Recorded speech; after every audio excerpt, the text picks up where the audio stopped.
ആരോ പറഞ്ഞു. ആ okay okay, അത് നമുക്ക് നാളെ തന്നെ വന്നിട്ട് അത് ചെയ്യാൻ പറ്റും. ഒരു മിനിറ്റ് ഇപ്പൊ തന്നെ.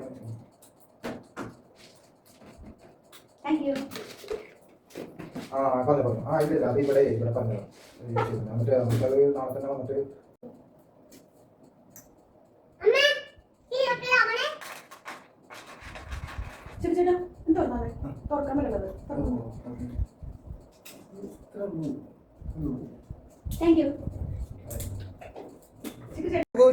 By bye, see you tomorrow. Bye dear. ചിക്കുചേട്ടാ എന്താ പറയുന്നത്? ഇതിനാണോ ഈ കിടന്ന് വിളിച്ചത്?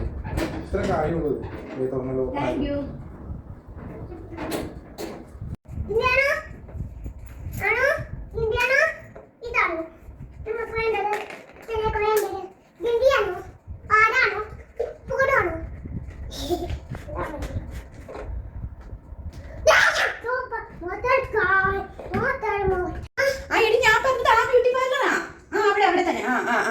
മനസ്സിലായില്ലേ? ആ ശരി ശരി. പരത്തില്ല, അച്ഛനും കൊണ്ട് കൊടുക്കും. പറ്റുള്ള എനിക്ക്.